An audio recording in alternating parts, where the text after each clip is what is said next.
5G बहू। सुमित्रा जी का बेटा था अमित और बहू का नाम था अमृता। सुमित्रा जी की बहू की बातें सुनकर ऐसा लगता था कि जैसे वो बहुत इंटेलिजेंट है, क्योंकि उससे कभी भी कोई भी सवाल पूछो फट से जवाब दे देती थी।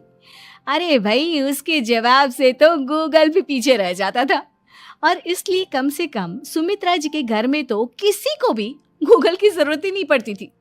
जब भी घर में कोई बात चलती, कोई कुछ भी कहता, तो अमृता फट से कह देती, ये तो मेरे साथ भी हुआ था, मुझे इसके बारे में सब मालूम है। एक दिन सुमित्रा जी अमित और अपनी बहू अमृता के साथ अमित के बुआ जी, फूफा जी यानी कि मुकेश और उर्मिला जी के यहाँ पर मिलने के लिए गए। अरे बहुत अच्छा किया अमित बेटा, इतने दिनों के बाद आए हो तुम। हाँ सुमित्रा भाभी, कभी तो आ जाया करिए अपने बच्चों को लेकर। आपकी बहू के आने से तो हमारे घर में भी रौनक आ गई है। वो क्या है ना, अमित ऑफिस के काम में बहुत बिजी रहता है, इसलिए उसे तो वक्त ही नहीं मिल पाता। अच्छा, लगता है नौकरी काफी मुश्किल है अमित की। अरे नहीं नहीं फूफा जी, ऐसी कोई बात नहीं है। आप तो जानते हैं ना प्राइवेट जॉब में कितना काम होता है। अरे कोई समझे ना समझे, मुझे तो पता है प्राइवेट नौकरी में इतना काम करना पड़ता है कि इंसान की आफत आ जाती है। लेकिन बेटा, तुमने तो कभी जॉब की ही नहीं, तुम्हें कैसे पता? अरे जॉब नहीं की तो क्या हुआ मम्मी जी, सब जानती हूँ मैं। सबसे पहले ऑफिस में जाओ, वहां पर अपनी एंट्री डालो, उसके बाद दिन भर सिस्टम पर बैठकर काम करो। चारों तरफ कैमरे लगे होते हैं, आप अपनी नजर इधर की उधर नहीं कर सकते। उसके बाद दिन भर बॉस की चिक चिक सुनो, वो अलग से। यही सब होता है, मुझे ना सब पता है। अरे बहू रानी तो काफी इंटेलिजेंट है, हर बात की खबर है इसको। थोड़ी देर बाद, अब देखिए सुमित्रा भाभी, इतने दिनों के बाद आई हैं आप, खाना खाकर ही जाना, ऐसे तो मैं आपको जाने नहीं दूंगी। वैसे बुआ जी, खाने में क्या बनाया है? वो क्या है ना बेटा, आज तुम्हारी बुआ जी की तबीयत थोड़ी ठीक नहीं थी, इसलिए हमने सोचा कि जब तुम लोग यहाँ आ जाओगे तो बाहर से खाना मंगवा लेंगे और साथ में बैठकर खाएंगे। लेकिन बस प्रॉब्लम इतनी सी है कि मुझे बाहर से खाना ऑर्डर करना नहीं आता। सोचा जब अमित आएगा तो उसी को बोल दूंगी। अरे मुझे आता है ना, मैं कर देती हूँ ऑर्डर। बताइए क्या क्या मंगाना है आपको? इटालियन, कॉन्टिनेंटल, इंडियन, पंजाबी, सब पता है मुझे। क्या बात है बहू, क्या घर में भी खाना रोज बाहर से ऑर्डर करती हो? अरे नहीं नहीं नहीं बुआ जी, ऐसी कोई बात नहीं है, बस मुझे ना सब पता है। कोई बात नहीं अमृता, मैं अपने फोन से ऑर्डर कर देता हूँ। अरे क्या बात है, आजकल ऑनलाइन डिलीवरी पर कोई ऑफर नहीं चल रहा है, वरना काफी पैसे बच जाते। कैसी बात करते हैं अमित, मैं कह रही हूँ ना मुझे सब पता है। मुझे एक बहुत अच्छा ऑनलाइन डिलीवरी वाला मालूम है, जहाँ पर 50% ऑफ मिल जाएगा। और आज तो वैसे भी फ्राइडे है ना, फ्राइडे को तो उस पर 50-70% ऑफर मिलता ही मिलता है। अरे क्या बात है, इसके बारे में तो मुझे पता ही नहीं था। अरे बेटा, जिस चीज के बारे में किसी को पता नहीं होता, हमारी बहू को पता होता है। एक काम कर, तू उसी को ऑर्डर करने दे। क्या बात है अमृता बेटा, तुम तो बहुत इंटेलिजेंट हो, सब कुछ जानती हो। कुछ दिनों के बाद सुमित्रा जी की कुछ सहेलियां उनसे मिलने के लिए आती हैं। अरे सुमित्रा बहन कैसी हो, बहू कैसी है तुम्हारी? अरे पूछिए मत, बहुत इंटेलिजेंट है मेरी बहू, सब कुछ जानती है। क्या बात है, बहू के आने के बाद तो औरतें दुखी हो जाती है, लेकिन तुम तो बहुत खुश लग रही हो। वो क्या है ना, मेरी बहू है ही इतनी अच्छी।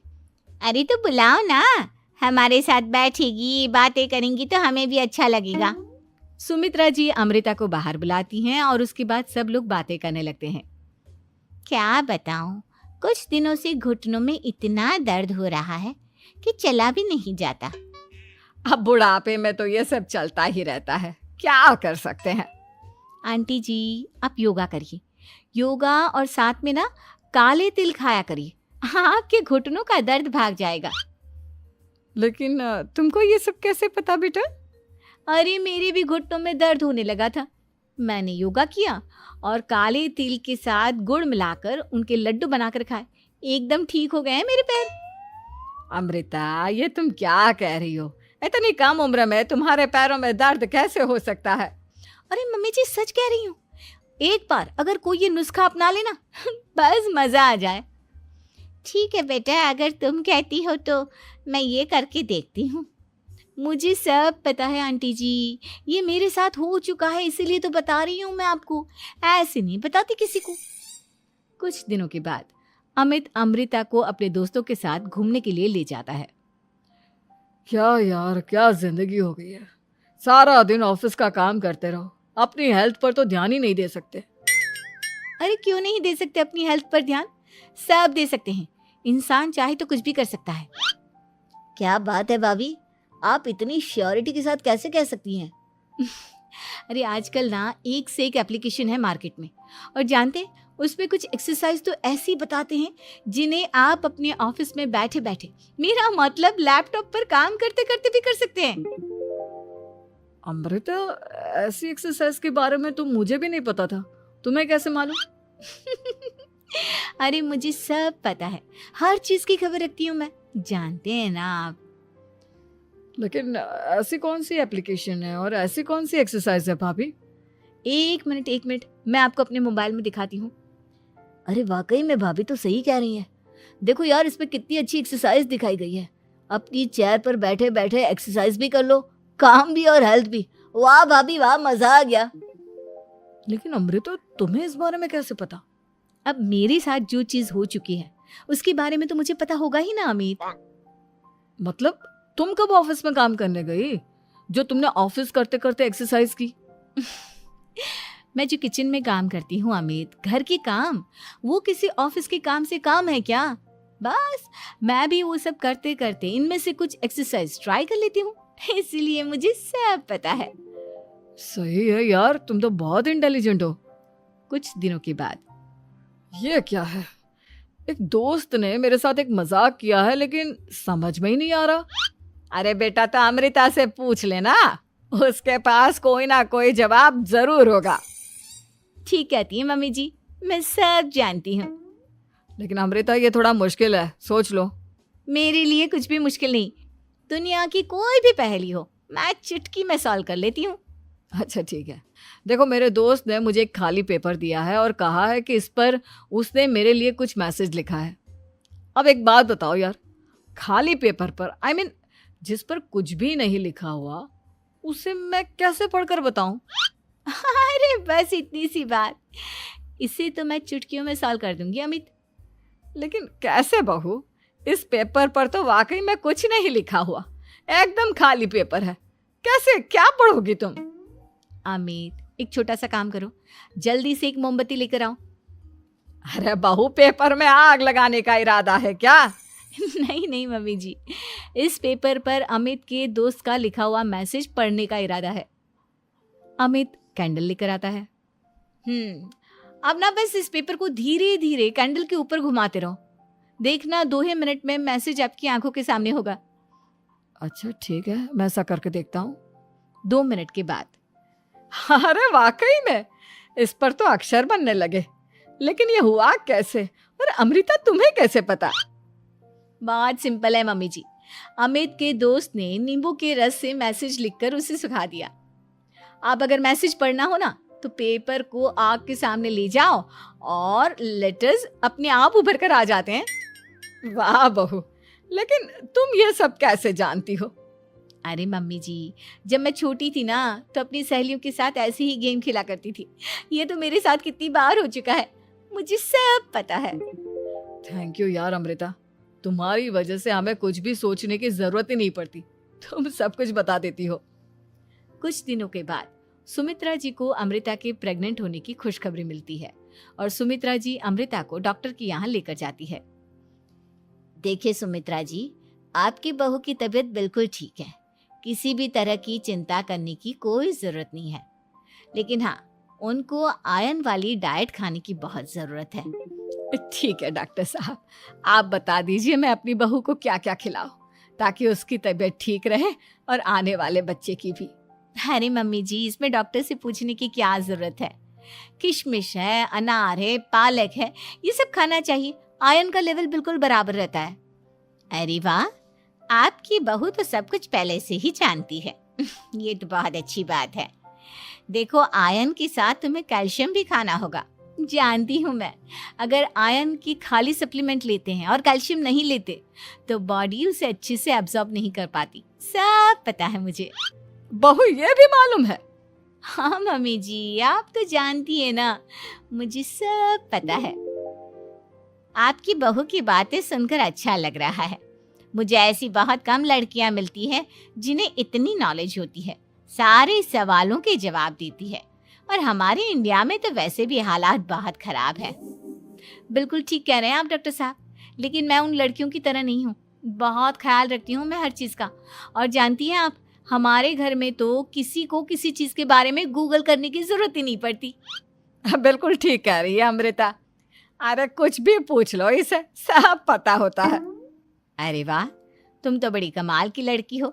चलो, ये तो बहुत अच्छी बात है, लेकिन फिर भी डॉक्टर की सलाह पर पूरा ध्यान देना चाहिए। वैसे क्या चाहिए तुम्हें, बेटा या बेटी? अरे डॉक्टर साहब, कुछ भी हो जाए, बस बच्चा अच्छे से हो जाना चाहिए। मुझे तो दोनों में से किसी से कोई भी परेशानी नहीं। और सुमित्रा जी, आप? डॉक्टर मैडम, मुझे तो लड़के और लड़की में कभी भेद करने की आदत ही नहीं है। पोता आए या पोती, मेरे लिए तो दोनों एक बराबर है। सुनकर अच्छा लगा।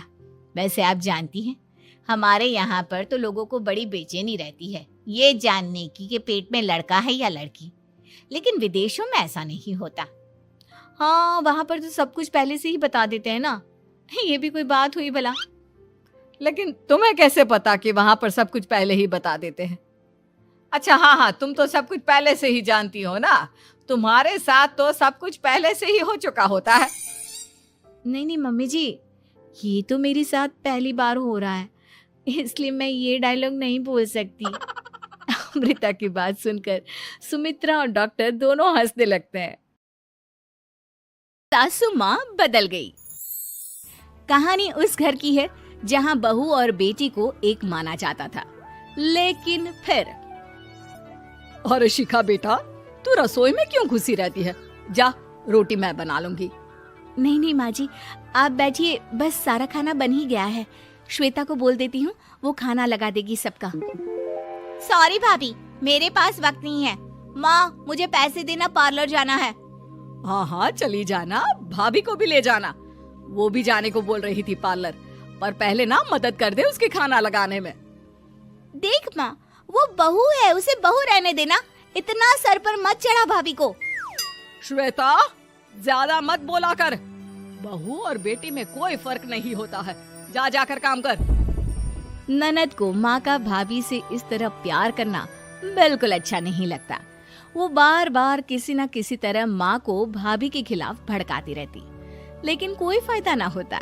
एक रोज, अरे बेटे किशन, जा बहू को कहीं घुमा कर ला। सारा दिन घर में काम करती रहती है। हाँ माँ, हम लोग जा रहे हैं ना गोवा। अच्छा जी, भाभी ने तो हमें बताया भी नहीं। वैसे तो सारी पंचायत करती है, ये गोवा वाली बात क्यों छुपा गई हमसे? अरे क्योंकि उसे खुद नहीं पता था बहन। मुझे टिकट सस्ती मिल रही थी तो मैंने बुक कर दिया। हाँ शिखा, पैकिंग कर ले, संडे हम जा रहे हैं गोवा। दोपहर में शिखा पैकिंग कर रही थी कि सास आ जाती है। ये क्या बहू, साड़ियाँ? अरे गोवा जा रही है घूमने या फिर शादी में मायके हैं? माँ जी, ऐसा कुछ है ही नहीं, समझ में नहीं आ रहा क्या रखूं कपड़े में। अरे तेरी और श्वेता की साइज तो एक ही है। उसके कुछ मॉडर्न कपड़े ले ले, आकर लौटा देना। हाँ माँ जी, ये ठीक रहेगा। शिखा श्वेता के पास जाती है और उससे कपड़े मांगती है। ना जी ना, मैं अपने कपड़े ना दूं। वैसे भी फैल जाएंगे मेरे कपड़े, बहुत महंगे वाले हैं। शिखा मुंह लटकाकर कमरे में आ जाती है तो सास कहती है, चल तैयार हो जा, तुझे मैं शॉपिंग करा कर लाती हूँ गोवा की। बस फिर क्या था, सास बहू निकल जाते हैं मार्केट और एक से बढ़कर एक ड्रेस खरीद कर घर आते हैं। पहले बता देती कि नए कपड़े दिलाने वाली है भाभी को, तो मैं अपने ही दे देती ना भाभी को, मुझे दिला देती नए कपड़े।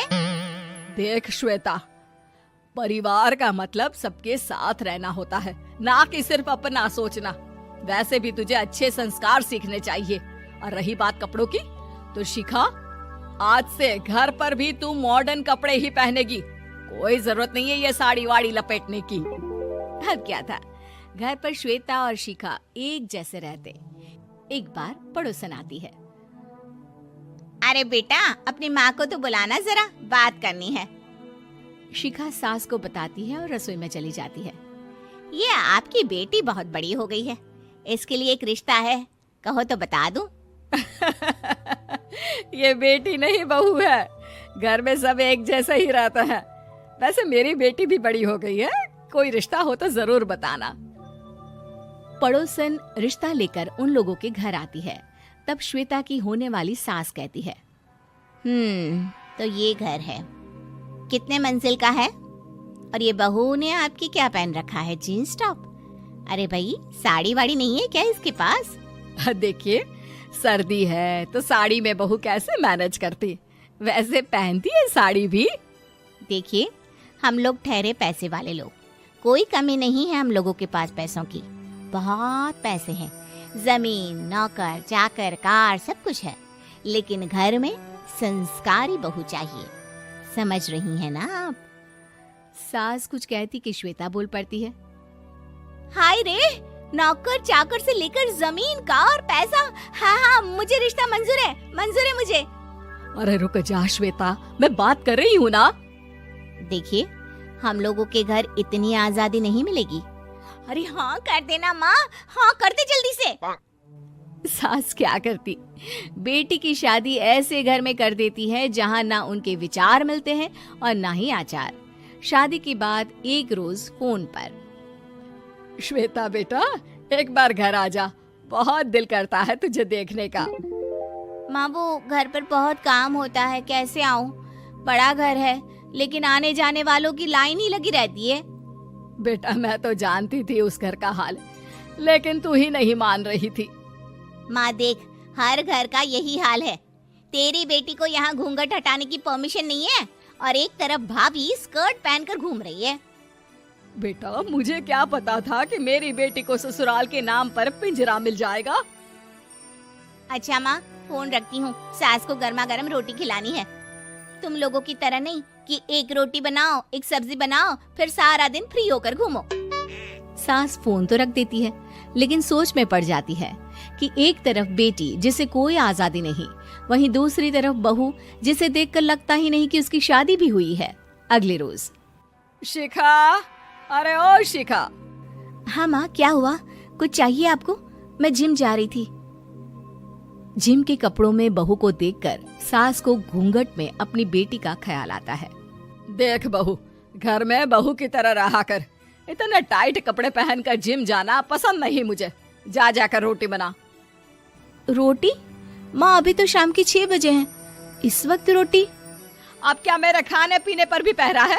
अरे जब मर्जी तब मैं अपने घर में खा भी नहीं सकती क्या? बहू को अजीब लगता है। वो समझ नहीं पाती कि जो सास कल तक इतनी सपोर्टिव थी, उन्हें अचानक से क्या हो गया। वो किचन में जाती है, गरम रोटी के साथ 2 तरह की सब्जी, रायता, सलाद सब लेकर सास के पास आती है। माँ जी, खाना।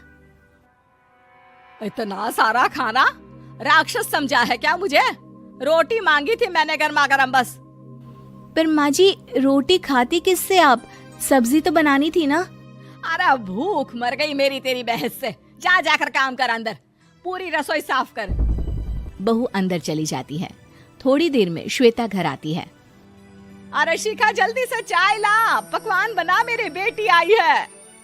अरे नहीं नहीं माँ, ड्राइवर बाहर खड़ा है, मैं तो घर का कोई सामान खरीदने के बहाने यहाँ आ गई हूँ, मुझे जाना होगा। अरे बेटा, पर कितने दिनों बाद देख रही हूँ तुझे, रहने आ जाना 2-4 दिन के लिए। आ जाऊंगी माँ, जब मेरी सास मरेगी तब। मैं तो रोज मन्नत मानती हूँ कि मेरी सास मर जाए तो अच्छा है। अच्छा चल, जा रही हूँ माँ। हे भगवान, कैसे कैसे दिन देखने पड़ रहे हैं मेरी बेटी को। सास अंदर जाती है, जहाँ श्वेता की जिम वाली सहेली का फोन आया होता है। क्या बात है, आज जिम नहीं आई? अरे पता नहीं यार, आज माँ को क्या हो गया अचानक। पर खैर कोई नहीं, लगता नहीं कि मैं अब जिम आ पाऊंगी। शिखा स्पीकर पर बात कर रही थी, जिसे सास सुन रही थी। यार, ये सास ना होती ही ऐसी है, मैं तो कहती हूँ बुढ़िया जल्दी मरे और तू आराम से जिए। शिखा को सहेली की बात पर गुस्सा आ जाता है। माँ के मरने की कौन सा बच्चा दुआ मांगता है मोहिनी? आगे से ऐसी बात मेरे सामने मत करना। हमारे घर की शोभा ही माँ है। क्या हुआ जो थोड़ी सख्ती दिखा रही है? उसमें भी कोई ना कोई उनकी भलाई ही होगी। मैं तो कहती हूँ भगवान मेरे जैसी सास सबको दे, जो सिर्फ माँ की तरह है। सास वाली तो कोई बात ही नहीं है उनमें। सास ये बात सुन रही थी। उनकी आंख में आंसू आ जाते हैं कि क्यों वो बेटे की किस्मत में बहू को भी भागीदार बना रही थी।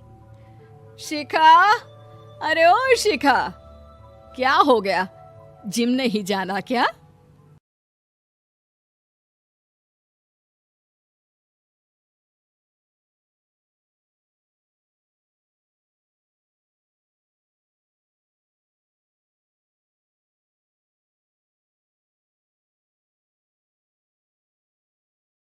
गर्दन में दर्द है, गर्दन की नसों में दर्द है या फिर कंधों में दर्द है, तो इस तरीके से आपको लेटना है बेड पे, नेक को पूरा नीचे ड्रॉप और हाथों को ऐसे 1 मिनट के लिए करना है। और 1 मिनट के बाद क्या करना है, दोनों हाथों को पूरी तरीके से नीचे ड्रॉप और होल्ड। आप देखोगे पहली बार में ये आपको आराम भी आएगा और आपका पोस्चर भी इंप्रूव होगा।